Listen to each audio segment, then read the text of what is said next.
हा पाहुणा स्वतःहून येत नाही तर आपल्याला त्याला घेऊन यावं लागतं. असं मी का बोलते हे तुम्हाला पुढे कळेलच. बाहेर गेली होती, थोडाफार भाजीपाला घेऊन आली. आता बाहेरून आल्याबरोबर ना बरोबर 5 ते 10 मिनटं टाईम स्पेंड करणं इज कंपल्सरी. एकतर माझंही मन लागत नाही, कारण बाहेर गेलं तर 5-10 मिनटात कधीही येणं होत नाही, कारण इथे ट्रॅफिकही असतो आणि त्याचबरोबर रस्ते काही व्यवस्थित नाही आहे.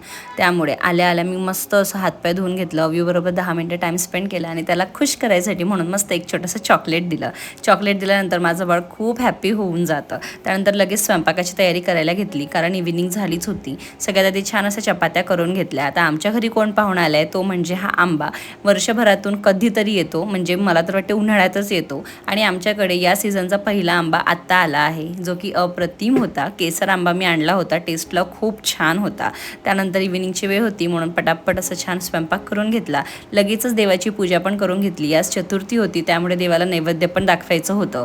देवाला छान असं नैवेद्य दाखवलं आणि त्यानंतर अव्यूला सुद्धा आंबा खायला दिला. अव्यूला आंबा खूप आवडतो, कारण मागल्या वर्षी पण त्याने मस्त ताव मारला होता आंब्यावर आणि यावर्षी सुद्धा त्याचं तसंच खायचं आहे. आणि मुलांनी असं मेज करून आंबा खाल्लं ना, खरं तर मला खूप छान वाटतं. त्यानंतर कितीही मला त्याच्या मागे कामं लागू द्या, मला काही फरक पडत नाही, पण असं मेज करून जेव्हा माझं बाळ काहीही खातं मला खरंच छान वाटते. चला भेटूया मस्त एका नवीन मिनी व्लॉगमध्ये. तेव्हापर्यंत बाय अँड टेक केअर.